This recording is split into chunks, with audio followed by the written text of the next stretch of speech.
Check out FlipsideGaming.com for all your gaming needs. Use the promo code HEROES for 10% off any purchase over $10. If you use that promo code between now and January 28th, you will automatically be entered in a drawing to win a Ravnica Allegiance booster box. Check out the description below for details.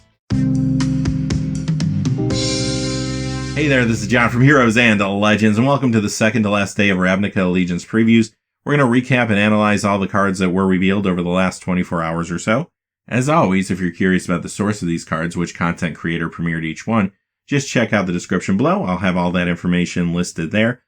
Also in that description, you'll find a few ways to support the channel, including our Patreon page. You're also going to find links to products on Amazon down below. If you make any purchases on Amazon, once you go through that initial link, we'll get a small percentage no matter what it is. Finally, Flipside Gaming still offering a promo code for our viewers. Hopefully you can save a little cash while you support the channel.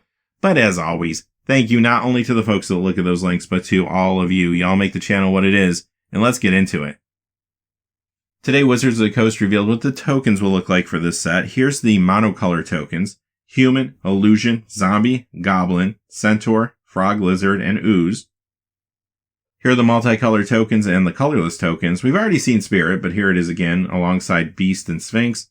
Also Thopter, Treasure, and the Domri emblem. Hero Precinct 1. This one's a rare. It's a white and 1 human warrior 3/2. Whenever you cast a multicolor spell, create a 1/1 white human creature token. Okay, so first off, yes, it is a human that creates other humans, but I don't really feel this one for the humans deck. That deck's all about powerful creatures. They just happen to be human. They use Ether Vial to get them out. And there are some multicolor cards there, but not enough for this to matter. So let's get that out of the way first. Secondly, in Standard, there's a possibility to see some Standard play. I mean, you need to build around this concept a little bit. Think about a young Pyromancer deck, for example. It would have to be kind of like that, where you're trying to go wide with tokens. You're going to have other creatures for board presence as well. And then you're going to have a lot of spells, but in this case, they have to be multicolor spells. They can be direct damage spells, removal spells, creature spells, or what have you. But if that's the case, then while you use those spells, you grow your board state. It's possible. I'm not sold on it, but it's possible. You have to sit down and really think through that brew, I think. Where I really love this card, though, is going to be limited. In Draft or Sealed, this will be a very solid rare for you. It's not going to show up all the time, but when it does, you're going to be happy with it. Good early, good late. If I play this as a 2/2 for 2, perfect curve filler for my limited game. I need these cards. As the game progresses, even if I only trigger this once or twice throughout the game, I'm still getting added value as time goes on. This will be better in some builds than others. Obviously, if you have more multicolor spells, then the card gets better automatically, but I don't think you're going to be pressed to find too many of those type of spells in this particular environment. And like I said, even if you don't have all that many, you can still find a lot of value here. Lumbering Battlement, white and 4, beast rare, 4/5, vigilance. When this enters the battlefield, exile any number of other non-token creatures you control until it leaves the battlefield. This will get +2/+2 for each card exiled this way. In Standard, I'm not really feeling this. I think it's a cool card, but it requires too much setup. Remember, you can't use tokens to feed to this thing. So basically, you have to decide to use your regular creatures, and you have to have a lot of setup to kind of get there for this to be great. And ultimately, at the end of the day, it's going to cost you 5 for a 4/5 vigilance creature. Maybe it's a little bit bigger than that, but it doesn't have trample. It doesn't have evasion. Sure, maybe you could thud it or something like that. I think that would be the dream, but it requires a lot of setup. You have to have those creatures in play first, then you have to get this, then you have to get thud. And you know what? If it did die at that point, even if you didn't win the game and you were able to get your creatures back, and maybe had some good enters the battlefield effects or something like that, it's interesting, but it doesn't feel consistent to me. So what about limited? Is it good there? Well, I think it's better there, but you do suffer from the problem again that delivering the damage could be an issue for you. And sometimes you gotta be careful about putting all your eggs in one basket to some degree. If you lose your wide board state and just make one big creature and something goes wrong, maybe your opponent just all of a sudden surprises you with some flash creatures or haste creatures or something like that, you could be in trouble, right? So you kind of have to think about the downside here. The upside is you'll have a really big creature, which is definitely better in Draft or Sealed than it is in Standard. But even so, it'd be better if you can give it trample or flying or something like that, right? So it's an interesting card. As a matter of fact, even if you don't use the ability, a 4/5 vigilance creature for 5 is not the worst thing in the world in Draft or Sealed. You just want to be thoughtful about how you play this card is all. Font of Agony is another rare. This will cost 1 black. It's an enchantment. Whenever you pay life, put that many blood counters on Font of Agonies. Pay a black and 1, remove 4 blood counters from Font of Agonies, and destroy target creature. Okay, so that's pretty sweet, right? If you have an enchantment that can stick around that might be able to take out a creature or two. It does require setup, though. It's not expensive, that's good, it's got that going for it, just 1 black to get it into play, but then you gotta pay life to basically get it to the point before it does anything. That starts to require maybe a little too much setup. There are ways to pay life out there. Maybe one of the better ways is Doom Whisperer in Standard. And you also have the Shocklands, of course, which can give you 2 counters each, which is good. So can you get there with this card? Sure, you could, but I feel like if you already have Doom Whisperer out, you might already be just winning that game. Do you really need to bother with this at that point? Also, this strategy might not be best against an aggro deck. You don't want to do their work for them. Aside from that, there's a lot of good removal spells already in Standard, many of which exile, which is very relevant. So I'm not really feeling this one for Standard. Again, it's a really cool card, but I do think it's a little too situational. It's going to take too much setup. Now, in Limited, I think it's fine as long as you have ways to pay life in your deck. If you have consistent ways to do that, then wonderful, and we haven't seen the whole set yet, so it's kind of hard to evaluate that. But if you do play it, it will be good. If you don't, obviously, you'll want to skip it. This is kind of interesting for Commander since you'll start off with extra life, so this card kind of becomes a little bit better there. This card is a Portuguese language preview. It's an uncommon, Orzhov Impostor, black and 1, human rogue, 1/2, death touch, and afterlife 1. So this is a very fine limited card. I know it's not a 2/2 for 2, but a 1/2 for 2 with death touch and afterlife 1, that's actually pretty strong. Look at it this way. I love these death touch creatures in Draft or Sealed that are relatively cheap. They protect you against a big ground pounder. They slow down the game. This one has the additional ability of afterlife. So when it does die, you take out hopefully a bigger creature with this at some point. And then you have a 1/1 flyer to boot. You get an extra bonus on top. And don't underestimate these 1/1 flyers. I hear a lot of people saying Orzhov's Afterlife feels weak compared to many of the other guilds. Don't underestimate how having even just 3 or 4 1/1s in the air could really turn the balance of a game. Remember Lingering Souls. I played that at the pre-release and won the entire tournament. As a matter of fact, in the finals, I played against somebody who had 2 copies of Lingering Souls in their deck. The only reason I won is because I drew mine and they didn't draw theirs. So that is how good having these little tokens can be, especially within a limited environment like this. So don't underestimate this card. It's extremely good, relatively high pick uncommon in Draft. Priest of Forgotten Gods, black and 1, rare, 1/2, human cleric, tap, sack 2 other creatures. Any number of target players each lose 2 life and sacrifice a creature. You add 2 black and draw a card. Wow, okay, there's a lot happening here. First off, notice it can't sack itself, so pay attention to that. Also, any number of target players. You could actually target yourself with that. Don't know when that would be relevant, but just keep it in mind. But it's really nice for multiplayer games like Commander because it actually can impact a number of people. That's cool. So what do I do with this card? Well, it's a little fragile. There's some downsides here. Obviously, it's going to die early. It's going to die often. It's just too powerful to hang out on the battlefield for long. It's going to have a target on its back. Secondly, the ability does force it to tap, which means you can't play it right away. You have to wait till you don't have summoning sickness. So it's a little slow for Standard, maybe in some cases. But you know what? The power level here is so high, I'm taking that risk. Unlike the Guild Mages, which I kind of said this week, they're a little too slow for Standard. You have to wait for them to get back to your turn before you can use them. But the payoff is just so good here, you gotta take the risk, I think. This card really makes me feel like Mardu Aristocrats or maybe some other Afterlife style deck is definitely going to be viable now in Standard. This is one of the key pieces that deck needed. It just does so much. Once you can tap it, sack 2 creatures, which, yeah, it's a chunk of board state, but as long as you have maybe some Afterlife creatures or something like that, you're still going to find some advantage there. Then your opponent has to sack a creature, so as long as they don't have a lot of creatures in play, that's a pretty good ability. Now wide decks might not be hurt by that too badly, but if they just have like a Carnage Tyrant in play, you're probably having a good day, right? Now, even if that creature sack isn't too relevant, you also have other abilities here. They're losing 2 life, you're ramping, and you're drawing a card. This thing's just insane. If you can protect it or follow it up with another copy later or at the same time, this is going to be awesome for you. So I do think it does see Standard play. In Limited, it's a very strong rare as well, as rare should be. Definitely first pickable in a game of Draft. I would first pick this and then try to push Orzhov and Afterlife as much as possible. But even if you didn't get there, you know what? At some point, you're going to have some obsolete creatures. And again, the power level of this card, that activation is just doing so much. I can't imagine it's not going to be good for you in the long run. Now, having your player sack a creature might not be as good in Limited sometimes, where games do tend to be a little more gummy. But again, you're getting all these other abilities too. Draft your Sealed, I'm going to be happy to see this card. And like I said, Commander, it's interesting that it can target a number of people. Gates Ablaze. It's a red and 2 sorcery uncommon. This will deal X damage to each creature, where X is the number of gates you control. So this isn't something for standard. I don't think we're going to see a gate deck this time around.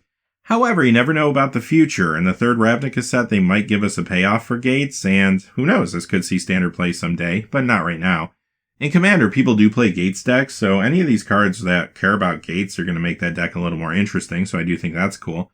In Limited, this is kind of nice to have around, because sometimes you're doing a draft and you get cut off anytime you try to move into a guild.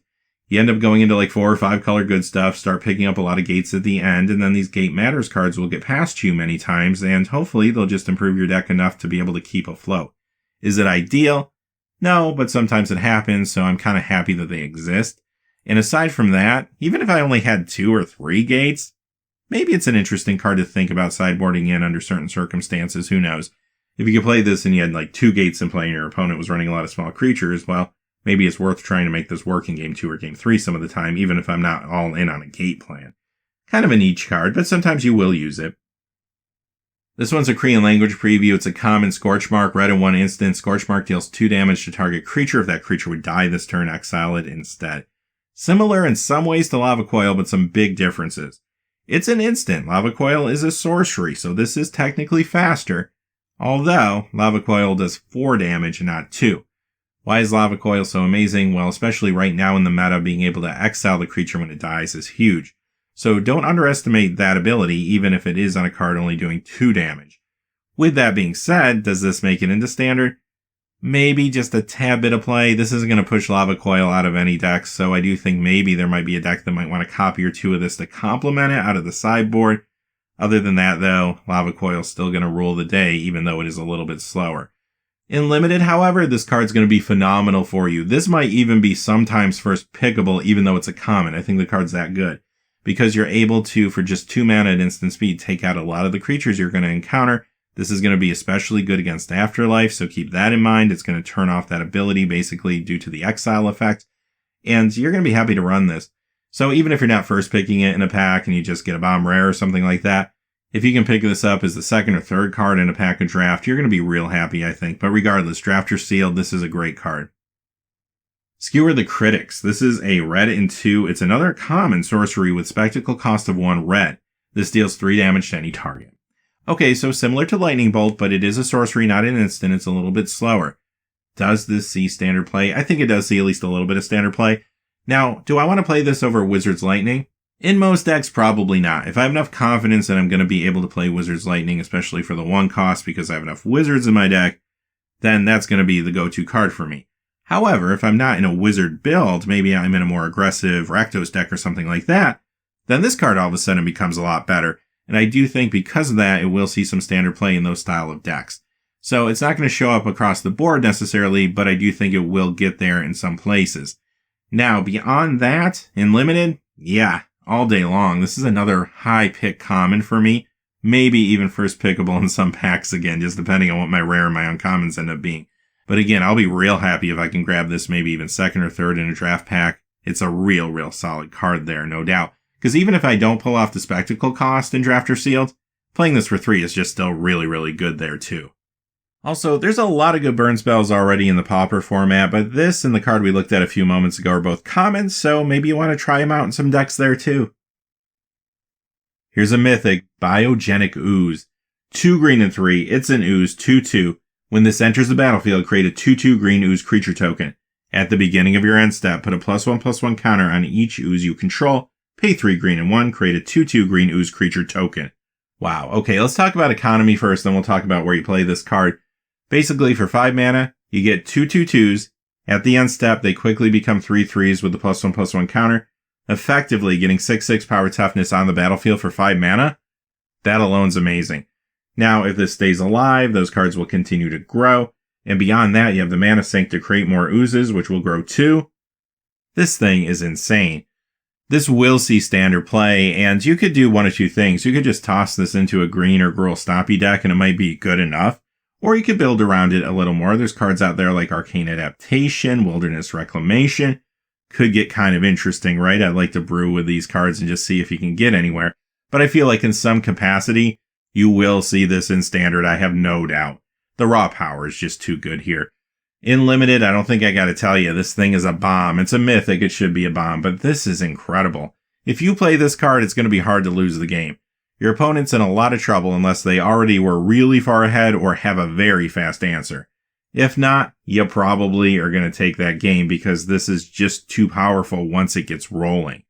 Maybe no format will appreciate this more than Commander. It can't be a Commander, it's not legendary, but it is an Ooze Lord, and there's so many really cool Oozes throughout Magic's history. It'll be fun to build an Ooze deck with this. Incubation Druid. This is a green and 1 rare Elf Druid 0/2. Tap. Add 1 mana of any type that a land you control could produce. If this has a +1/+1 counter on it, add 3 mana of that type instead. Okay. And on top of that, you can adapt 3 for 2 green and 3. This is not playing around. Alright, where do I begin? Let's talk about limited first because it's easy. Play this card. Easily first pickable in a draft pack. Nice monocolored card, a lot of power behind it. Let's skip the rest of the card for just a moment and just say, I'm going to tap this for 1 mana of any type that a land that I control could produce. Lets me skip the curve. Nice little 2-drop mana dork. I love it already. Now, later in the game, maybe I need board presence. I could adapt to becomes a 3/5. That's not small. It's a nice little blocker, if nothing else. And if I can start tapping this thing at some point for 3 mana, now maybe I adapt, or maybe I'm able to get a counter on it even faster somehow. Wonderful. I don't even care if I don't have a huge target to ramp into or anything like that, just because the card's good anyway on its own. And then aside from that, I can simply maybe early enough in the game ramp into a mid-rangey creature, and that might be good enough to win a game sometimes. Draft your sealed. This is phenomenal. What about standard? Could it see play there? I actually think it could, just because, again, this is just so much raw power. Now, you definitely want to figure out where it's going to fit, what kind of deck, and if that deck is going to be viable in the meta. Sometimes ramp decks fall short because they're not consistent enough. We talked about that earlier in the week. So you do want to have a situation, hopefully, where your ramp deck is going to be consistent. You have a lot of ways to see a lot of cards quickly. But if that's the case, yeah, you know what? This could see play. I'll tell you what, this isn't a finance video today. It's a preview video. But if I was a finance-minded person, I would think about picking up Hadana's Climb today. I would also think about picking up things like Land of War Reborn if I'm looking at other formats outside of Standard, for example. Anything that's going to give this a quick counter is getting very, very interesting. So long story short, yes, in Standard, combine this with something like Hadana's Climb, it's going to see play there. I have no doubt at this point. And maybe, just maybe, other formats like Modern, for example. Again, Land of War Reborn, I think, is a great combo with this. I'm sure you can think of others as well. Any way to get a counter on this quickly gets very, very interesting, even outside of Standard into some of the bigger formats. Also, don't forget this is an elf. That could be applicable as well. And yes, this is also good in Commander, too. Captive Audience. Alright, another mythic here. Red, black, and 5 enchantment. Captive Audience enters the battlefield under the control of an opponent of your choice. At the beginning of your upkeep, choose one that hasn't been chosen. Your life total becomes 4. Discard your hand. Each opponent creates 5 2/2 zombie creature tokens. So the choice will be in your opponent's hand since they will have control of the card at that time. Wow, okay, there's a lot happening here. I want to point out this is a really cool design. Nice twist on the idea behind Demonic Pact. And also, look at that art. There's a lot going on in that piece. I love the Rakdos art in this set. It's really cool. So check that out. But the card itself, what do you do with it? Do you play it in Standard? Maybe. 7 casting cost is a lot. However, the raw power behind this card is pretty significant. Your opponent is going to get this. They might be able to buy a little time if perhaps maybe they don't have a lot of cards in their hand. Discarding their hand might not be a big deal, but quickly they are going to be backed into a corner with this. And none of these choices are good at the end of the day, right? Especially if you have an aggressive build. If your opponent gives you 5 2/2 creatures, I mean, that could be game ending by that point in the game. So ultimately, the power's here. It's just a matter of finding a deck that can consistently cast it. Maybe you could ramp into it. I'd at least want to test it out. I'm sure there's going to be a lot of people trying to make this work. We'll have to see if it gets there. What about limited? Well, it's a mythic. Much like the Ooze we saw a few moments ago, it's very powerful. If you get a chance to play this, now, you're not going to get many chances to play this, obviously, being a mythic rare. But if you do have the opportunity, go for it, because this thing is insane in Draft or Sealed. I mean, basically, much like the Ooze, if you play this, your opponent's not going to win unless they already were really far ahead or they have a quick answer. If not, you're going to close out the game with a card like this, no doubt. What about Commander? I think it's okay. I mean, it only targets one person, so it doesn't deal with all the threats at the table. It is a little more devastating, I suppose, to go down to 4 life in Commander than even a regular game of Magic, considering you have a higher starting life total.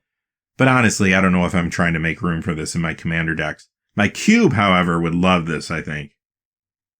Here's an Italian language preview. It's another pretty solid rare, Cinder Vines. It's a red and green enchantment. Whenever an opponent casts a non-creature spell, this will deal 1 damage to that opponent. Pay 1, sacrifice this, destroy 1 target artifact or enchantment, and it will deal 2 damage to that permanent's controller. It's important to note you can actually target yourself with that second ability. Most of the time you won't want to do that, but let's say you get hit with a captive audience or something along those lines. Maybe you can quickly play this card and blow it up before things get too bad. So what do I do with this one? Well, when I first glanced at this card, I kind of thought, is this good enough to use as a sideboard card in Modern against some of these combo decks, like Ironworks Combo, for example? That one's been in the news lately. I don't think it is. It's interesting and maybe worth testing, but I'm afraid decks like Ironworks Combo are going to be able to destroy this before they take 20. Like, they'll go off and they'll be taking damage, but eventually they're going to hit a card that will deal with this, and maybe they take 15 damage or 10 damage. It's not enough to kill them, so it doesn't matter, right? So I think that's something you got to consider. Like I said, I would want to test it, kind of see how it goes. If nothing else, maybe it can slow down some of these combo decks, but the jury's out on that one for me. In Standard, this will see sideboard play. It can deal with a problematic artifact or enchantment, and also if the deck you're up against happens to not run a lot of creatures, like a control build, imagine that, then this will be really good. And if I'm playing maybe like a Jund aggro build or something like that, this could be pretty decent there too, just as a way to continually ping away at your opponent in between attacks. And that's sometimes very, very good for those style of decks. So I do think it will make its presence felt there. In Limited, it's going to be good against certain builds. It's not as amazing there because those formats are a little more creature-centric anyway. But again, certain decks, I would definitely use this. I would main deck this in a Jund-style aggro deck again, just because I want to do damage any way I can as often as I can. And if I'm not main decking this, bring it in if my opponent has a problematic artifact or enchantment on the battlefield in Game 1 that I can't deal with. Here's an answer for Game 2 or Game 3. Clan Guild Mage. This is a red and green human shaman uncommon 2/2. Pay a red and 1, tap. Target creature can't block this turn. Pay a green and 2 and tap. Target land you control becomes a 4/4 elemental creature with haste until end of turn. It's still a land. So this suffers from the same issue the other Guild Mages we looked at this week suffer from. It's a little slow and fragile for Standard. But this is maybe my favorite one now for Limited, just because it can really push damage across. That first ability, target creature can't block this turn for just 2 mana. That could be really huge, especially in Gruul colors if you have some big trample creatures. You omit their biggest creature from blocking. You go in with like a 5/5 or 6/6 trample creature. It makes combat difficult for them, and eventually they're going to lose the game if that keeps happening, if they don't have an answer for this or the creature. So that is just very solid on its own. Secondly, that other ability really makes combat difficult for your opponent too. They have to hold back blockers, considering that one of your lands could come to life at any moment. They do have to take that into account, and if they forget that for just a moment, you could steal a game from them. This is going to be a very, very high pick uncommon, probably first pickable in many packs in draft as a matter of fact. Great in both draft and sealed for sure. Dovin's Acuity. Blue, white, and 1 enchantment. Uncommon. When this enters the battlefield, you gain 2 life and draw a card. Whenever you cast an instant spell during your main phase, you may return this to its owner's hand. So this is a take on Disinformation Campaign. If you ever played with that card in Guilds of Ravnica Limited, you know how good that can be. Very solid card. That thing has won me games for sure. I think this is very similar. Same idea. You're going to play this enchantment. You gain a couple life in this case, and that's pretty good against an aggro build. But more importantly, you draw a card. Later on, you play something with addendum, hopefully, get an extra bonus, bring this back to your hand, play it again, gain 2 life, draw a card. Yeah, it gets out of hand pretty quick, right? Maybe not as oppressive as Disinformation Campaign can be with the discard effect, but it's still very good. So obviously, you're going to want some instant spells for this to be good. The more you have, the better. If they have addendum, even better. So you do want to craft your deck at least a little bit around this, but it doesn't have to be all in 100% around this either to find value. So keep that in mind. Even if you just have a handful of instants, you're going to find value as the game goes on for sure. If you have more, wonderful. So again, I think this is a relatively high pick uncommon in a draft. It's going to be phenomenal for you. I think generally in draft or sealed. There are decks that might not run it though if they don't have enough instants, sure. But overall, you're going to play it and it's going to be pretty solid. I do think it's a little slow for Standard, kind of like Disinformation Campaign that didn't see a whole lot of Standard play. It's a little clunky there, but that's okay because this is a phenomenal Limited card. Here's a Spanish language preview. It's Guildpact Window, loosely translated. It costs 2. It's an artifact. Multicolored creatures you control get +1/+1. Wow, okay, this is cheap. It doesn't cost any particular color being an artifact. This is a sweet rare. In limited, this will be great with Afterlife. Remember, those spirit tokens are multicolor. They are white and black. That's awesome, right? So if I'm all in on Afterlife, this is a great pickup for me, no doubt.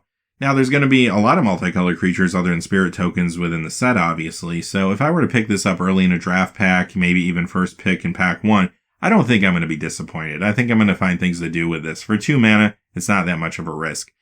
Sometimes it will feel like a dud, of course, if things don't work out, but for the most part, I think you're going to find value here. Maybe it's a Gruul creature that already has Trample, and then maybe add Riot to the mix, and all of a sudden this gets more and more interesting, right? So it's going to be great in Sealed or Draft, no doubt. What about Standard? Well, again, maybe if there's a lot of Afterlife tokens around in Standard, it could be good. This also could be good with some of the multicolored token strategies we've already seen. Or again, just any multicolored creatures. If a deck's running a lot of them for some reason, then this could be very playable there. It just depends kind of where the meta goes, basically.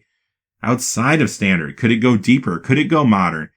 Well, maybe. I mean, there are some interesting Zoo decks once you start thinking Modern and Legacy and stuff, but they do tend to not necessarily always have a whole lot of multicolored creatures. They have a lot of small monocolored creatures that grow.